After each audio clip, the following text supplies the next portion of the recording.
মৃত্যুবার্ষিকী 40 5 দিনের দোয়া মাহফিল, মিলাদ মাহফিল, কোরআন খতম, এগুলো জায়েজ না বেদাত?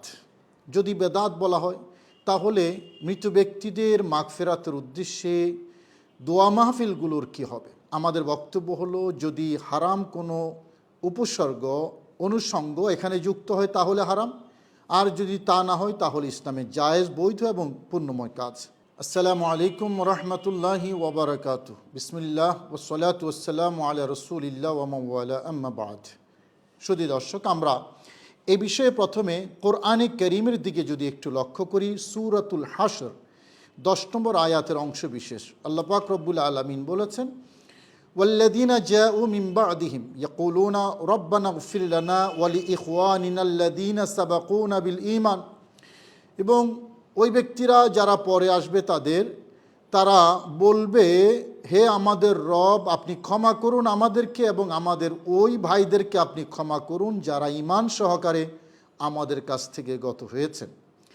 এই আয়াতে আল্লাহ পাক রব্বুল আলামিন দোয়া শিখাচ্ছেন জীবিত ব্যক্তিদেরকে মৃত ব্যক্তিদের জন্য। দুটি বিষয় এখানে স্পষ্ট, একটা হলো দোয়া করা, আরেকটা হলো সেই দোয়ার রেজাল্ট মৃত ব্যক্তিদের রুহে যায়। কোরআনে কারীমের এই আয়াত দ্বারা এই দুটি জিনিস একেবারে স্পষ্ট। যখন মৃত ব্যক্তিদের রুহে সওয়াব রসানি বা সওয়াবটা পৌঁছে যায় তখন জীবিত ব্যক্তিদের, তখন এই সওয়াব কোন কোন ইবাদত থেকে তাদের কাছে যায়। ইবাদত মুখ্যত দুই প্রকার হয়ে থাকে, একটা হলো ইবাদতে মালিয়া, আরেকটা হলো ইবাদতে বদনিয়া। একটা শারীরিক ইবাদত, আরেকটা অর্থনৈতিক ইবাদত। আমরা এই আয়াতের লিঙ্কে যদি হাদিস শরীফের দিকে যাই তাহলে দুটি হাদিস এখানে আমি কোট করতে চাই। একটি হাদিস আবু দাউদ শরীফের হাদিস, যে হাদিসটি আবু দাউদ শরীফে রসুল করিম সাল্লাল্লাহু আলাইহি ওয়াসাল্লাম থেকে বর্ণিত হয়েছে। ইমাম আবু দাউদ বর্ণনা করেছেন কিতাবুজ যাকাতের মধ্যে, বাবু ফি ফদলি সাকিল মা, পানি পান করানো, আরেকজনকে পানি পান করতে দেয়া, এই হলো অধ্যায়ের শিরোনাম। হযরত সাদ বিন উবাদা, ওনার আম্মাজান ইন্তেকাল করেছেন, তখন পাশে ছিলেন না, তিনি দূরে কোথাও ছিলেন। মৃত্যুর পরে, দফন করার পরে পেয়ারা নবী রসুল করিম সাল্লাল্লাহু আলাইহি ওয়াসাল্লামের কাছে হযরত সাদ বিন উবাদা আসলেন এবং বললেন, ইয়া রাসূলাল্লাহ, ইন্না উম্মা সাদ কাদ মাতাত ফাআইয়ু সাদকাতি আফদাল? ক্বালা আল মা ফাহাফারা বিরান ওয়া ক্বালা হাদিহি লি উম্মে সাদ। নবীজির কাছে বললেন, ইয়া রাসূলাল্লাহ, আমার আম্মাজান ইন্তেকাল করেছেন, আমি কাছে ছিলাম না। অন্য রেওয়ায়েতে আছে, আমি যদি কাছে থাকতাম তিনি কিছু দান সাদকা করার ওসিয়ত করতেন। আমি কাছে ছিলাম না বলে তিনি ইন্তেকাল করেছেন, দফন হয়ে গেছে। এখন আমি সন্তান হিসাবে তার জন্য কোনো সাদকা যদি করি তাহলে এটা কোনটা উত্তম হবে? আমার মায়ের রোহে কোনটা যাবে বেশি, উত্তম হবে বেশি? নবীজি জবাব দিলেন, আল মা, খাওয়ার পানি ব্যবস্থা করো, খাবারের পানি। হযরত সাদ বিন উবাদা একটি কূপ খনন করলেন এবং বললেন, এটা উম্মে সাদ, মানে আমার আম্মা জানের সওয়াব রাসানির জন্য আমি উৎসর্গ করলাম। নাম দিয়ে দিলেন উম্মে সাদ, বীরে উম্মে সাদ। শুধু দর্শক, এই হাদিসে যেটা প্রমাণিত যে পানির ব্যবস্থা করেছেন। প্রশ্ন হলো, পানি কি করে মানুষ?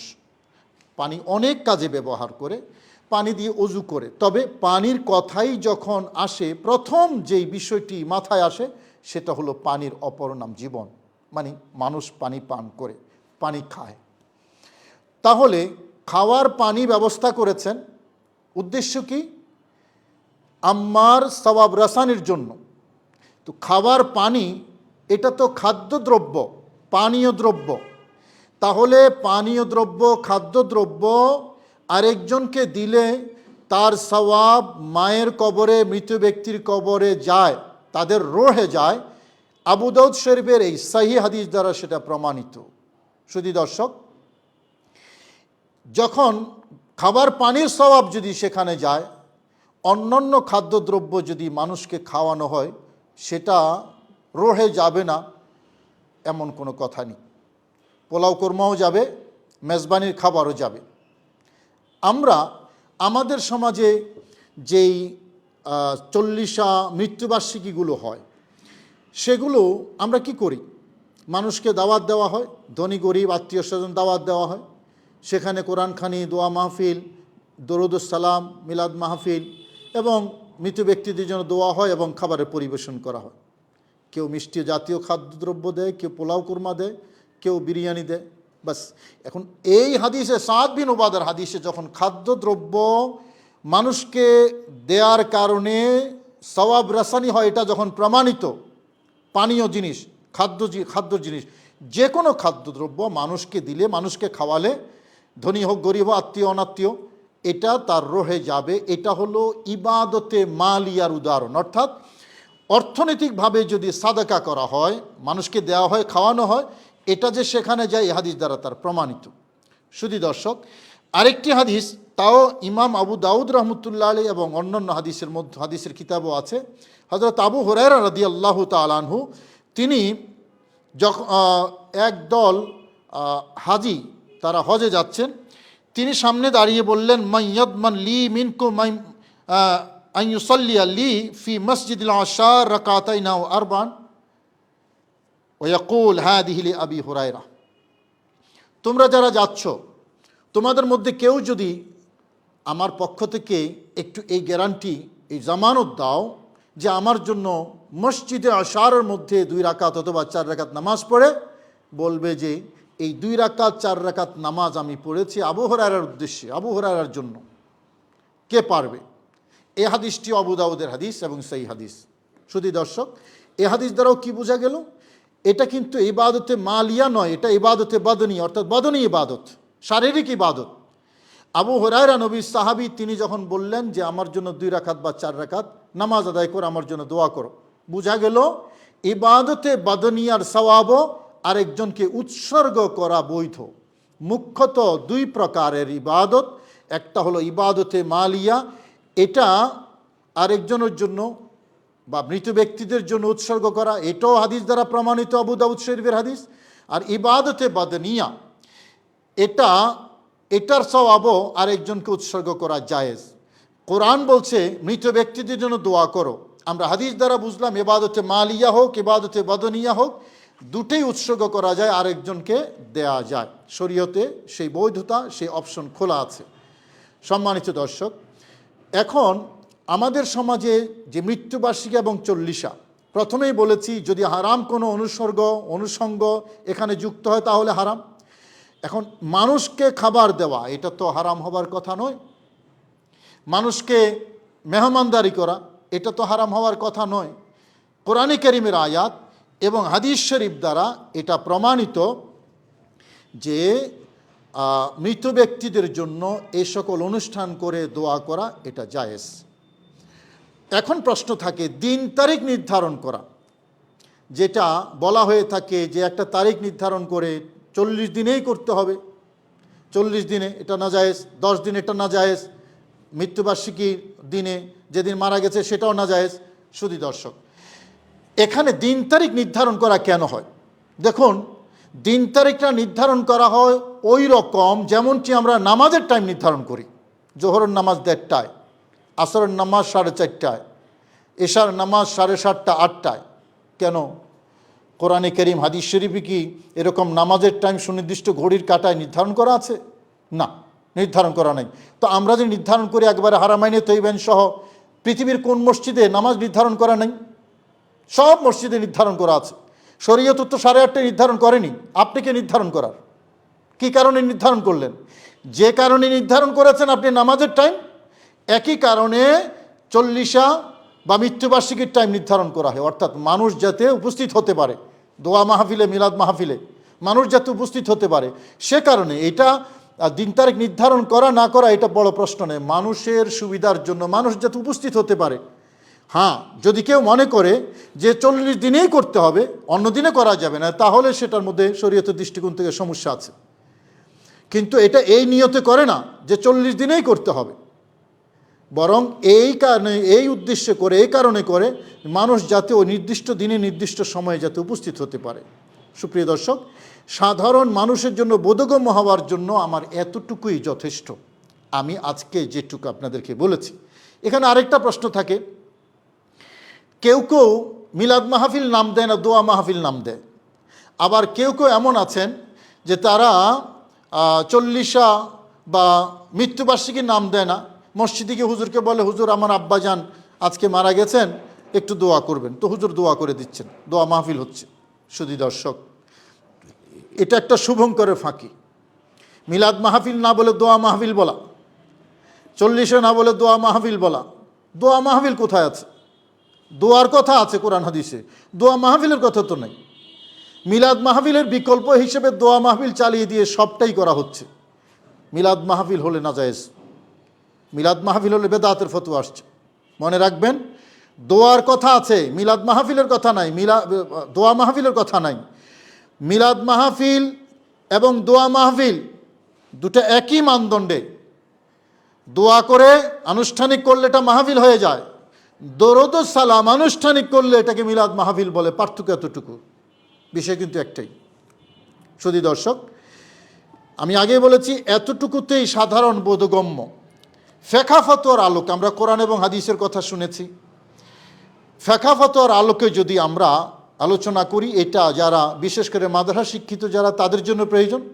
আবার কিছু কিছু মানুষ তো সুযোগ সন্ধানী থাকে, ফেকার একটা টেক্সট ধরে মানুষকে বিভ্রান্ত করলে, হ্যাঁ অমুক কিতাবের মধ্যে নাজায়েজ আছে, বেদাত আছে।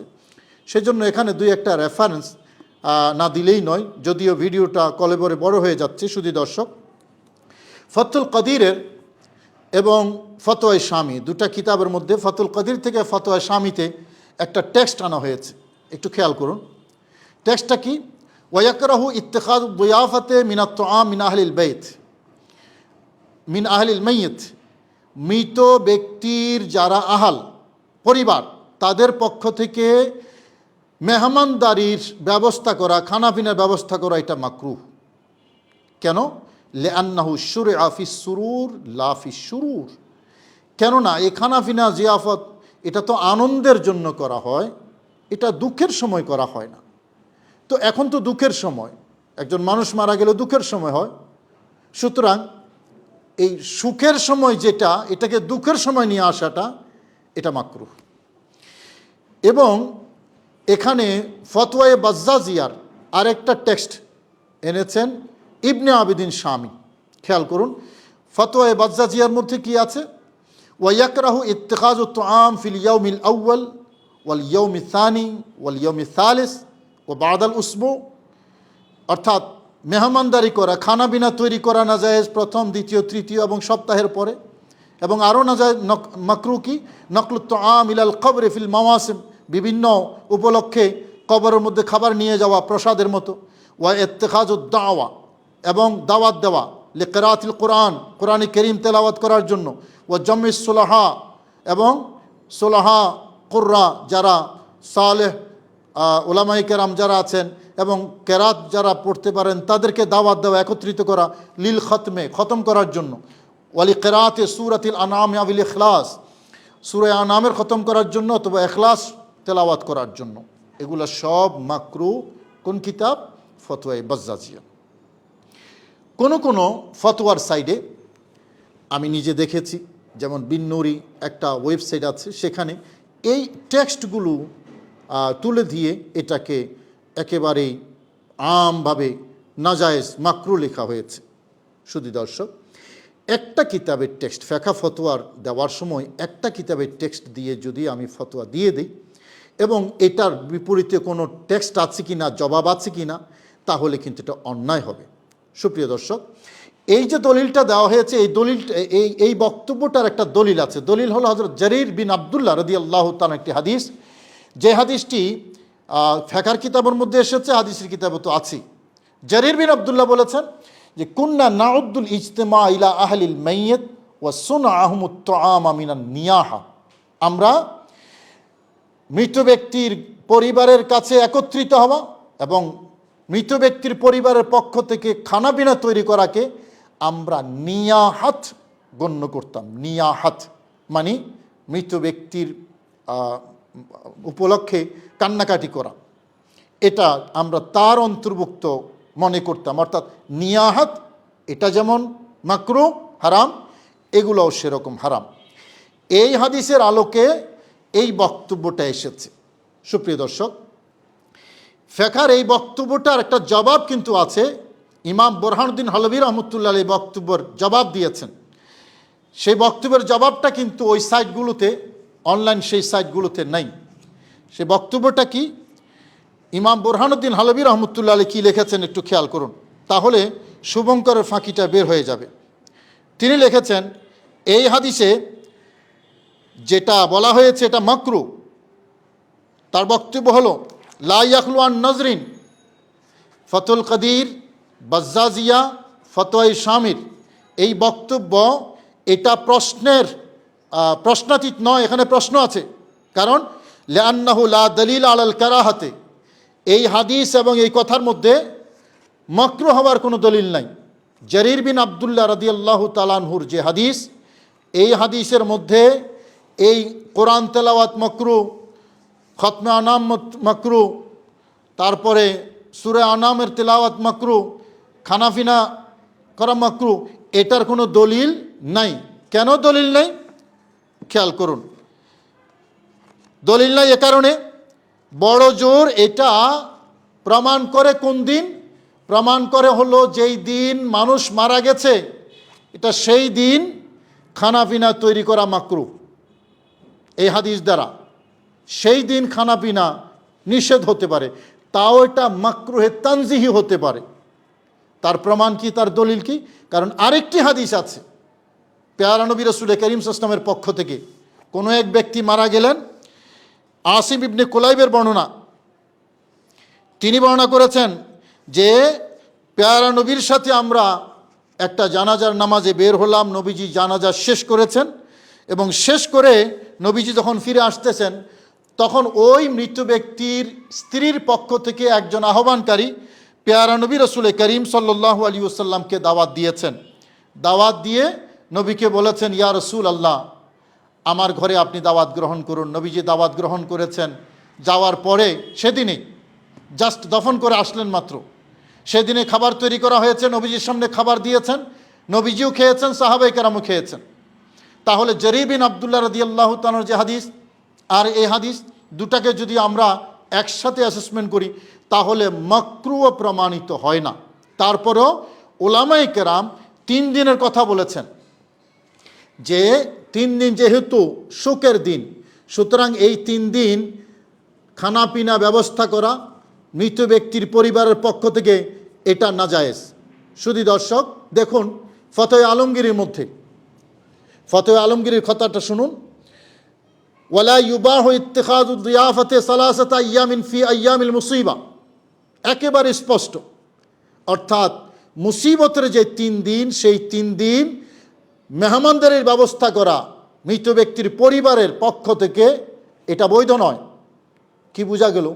3 দিনের পরে বৈধ, যেটা আমরা হাদিসের আলোকে বলেছি মৃত ব্যক্তির সওয়াব রাসানের জন্য এটা জায়েজ আছে। এবং এটা তো ফতোয়া আলমগীরি। ফতোয়া বাজ্জাজিয়া, ফতোয়া তাতারখানিয়া, ফতোয়া তাতারখানিয়ার মধ্যে, এটা হানিফি মাযহাবের বিখ্যাত একটা ফতোয়ার কিতাব, বলেছেন ওয়ালা ইউবাহু ইত্তিখাযু দিয়াফাতি ইনদা সালাসাতি আইয়ামিন, 3 দিন পর্যন্ত মেহমানদারি করা মৃত ব্যক্তির পরিবারের পক্ষ থেকে বৈধ নয়। কি বোঝা গেল? নবীজি সাল্লাল্লাহু আলাইহি ওয়াসাল্লামের হাদিস এবং ফিকহার টেক্সটগুলোর আলোকে 3 দিনের পরে মৃত ব্যক্তির সওয়াব রাসানির জন্য, তার মাগফিরাতের জন্য যেই দোয়া মাহফিলের নামে হোক, মিলাদ মাহফিল নামে হোক, 40-এর নামে হোক, 40 দিনে হোক বা অন্য দিনে হোক, মৃত্যুবার্ষিকীর নামে হোক, মৃত্যুবার্ষিকীর দিনে হোক বা অন্য দিনে হোক, ঘরে হোক, মসজিদে হোক, ইন্ডিভিজুয়ালি হোক বা আনুষ্ঠানিকভাবে হোক, যেভাবে হয় এই অনুষ্ঠানগুলো এবং তাদের জন্য মেহমানদের জন্য মেহমানদারি করা ইসলামী শরীয়তের আলোকে বৈধ, হোক সেটা ইবাদতে মালিয়ার অন্তর্ভুক্ত অথবা ইবাদতে বাদনিয়ার অন্তর্ভুক্ত, যেটাই হোক মৃত ব্যক্তির কাছে সেই সওয়াবটা যাবে, তারা উপকৃত হবে। শুধু দর্শক, আমরা তো সংক্ষেপে বললাম, আরও বিস্তারিত বহু আলোচনা আছে। ইমাম ইবনে কাইয়ুম কিতাবুর রূহের মধ্যে বিস্তারিত আলোচনা করেছেন, জালালউদ্দিন সুয়ুতি আলোচনা করেছেন, ইবনে রজব হাম্বলি আলোচনা করেছেন। শুধুমাত্র একটা টেক্সট উল্লেখ করে বিভ্রান্তির সৃষ্টি করা, এটা খুবই দুঃখজনক। অনুষ্ঠানের শেষে আমরা যে কথাটি বলবো, মাকাসেদে শরিয়া, শরীয়তের উদ্দেশ্য কি, আল্লাহ এবং রসুলের উদ্দেশ্য কি? উদ্দেশ্য হলো মৃত ব্যক্তির নাজাত। আল্লাহ এবং রসুল চান, শরীয়ত চায় মৃত ব্যক্তি নাজাত, যেভাবে হোক নাজাত পেয়ে যাক সে কারণে ঈমান সহকারে যদি একজন মানুষ যায়, তার জন্য একটা দরজা খোলা রাখা হয়েছে তার উপকারের জন্য, যদি ঈমান থাকে। যেহেতু শরীয়তের মকসদ হলো তার উপকার, তার নাজাত, তো এই যে মকসদে শরঈ, সেই মকসদে শরঈ এটা ফুলফিল হবে বেদাত ফতোয়া দিলে নাকি উইন্ডোটা খোলা রাখলে। আপনি বেদাত ফতোয়া দিয়ে যদি এই তেলাওয়াত, এই মাহফিল, এই দোয়াগুলো যদি আমরা বন্ধ করে দেই, এই সাদকাগুলো যদি বন্ধ করে দেই, তাহলে মকসদে শরঈ যেটা, শরীয়তের মকসদ যেটা, এটা ফুলফিল হচ্ছে না, মৃত ব্যক্তি উপকৃত হচ্ছে না। সে কারণেই শরীয়ত এই উইন্ডোটা খোলা রেখেছে, সাদকায়ে জারিয়া ইল্লা মিন সালাস, তিনটি যেই সদর রাস্তা আছে সেই রাস্তা দিয়ে সেখানে যায়। এই উইন্ডোগুলো কেন খোলা রেখেছেন? ওই মকসদের শরীরের কারণে। শুধু দর্শক, 40 মৃত্যুবার্ষিকী হাদিস দ্বারা প্রমাণিত, এটা যে দিনে হোক, 40 দিনে হোক বা অন্য যে কোনো দিনে হোক, মৃত ব্যক্তির জন্য দোয়া করা, নামে কিছু যায় আসে না। এরকম বহু নাম আমরা দিয়ে দিচ্ছি বহু জায়গায়, সেগুলো নাজায়েজ হচ্ছে না। নামের জিনিস নয়, কামের জিনিস। কাজটা যদি জায়েজ হয় তাহলে এটা জায়েজ। হ্যাঁ, এখন এই অনুষ্ঠানগুলো করতে গিয়ে কোনো নাজায়েজ উপসর্গ যদি যুক্ত হয়, যেমন কিতাবের মধ্যে আছে, এই ফতোয়ায়ে স্বামীর মধ্যেই আছে, কেউ তাকাব্বুরের জন্য, লোক দেখানোর জন্য করেছে জিয়াফত, বিশাল জিয়াফত, গরু 10টা 20টা জবাই করেছে, এটা নাজায়েজ হবে কেন? ওই আপনার দোয়া মাহফিল করেছে সে কারণে নয়, যে তাকাব্বুরি বাহাদুরি মানুষকে দেখাবার জন্য, ঢোল পিটাবার জন্য, মানুষ তাকে দানবীর বলবে সেই জন্য করেছে এরকম। অথবা যদি নারী পুরুষ মেলামেশা হয়, অবারিত মেলামেশা যদি হয়, যদি আপনার অবৈধ নাচ গান হয়, তাহলে সেগুলো নাজায়েজ হবে। কিন্তু আমাদের দেশে যে 40গুলো হয়, দোয়া মাহফিল, মিলাদ মাহফিল, মৃত্যুবার্ষিকী হয়, এগুলো থেকে এগুলো হয়। শুধু দর্শক, ফেকা ফতোয়ার মধ্যে আরও অনেক টেক্সট আছে, আমাদের কথা লম্বা হয়ে যাবে, সেই জন্য আমরা যাচ্ছি না। প্রয়োজনের আলোকে আমরা শুধু এতটুকুই আজকে আপনাদেরকে বললাম। আল্লাহ আমাদের সবাইকে বুঝার তৌফিক নসিব করুন, আমিন। আসসালামু আলাইকুম রহমতুল্লাহি ওয়া বারাকাতুহু।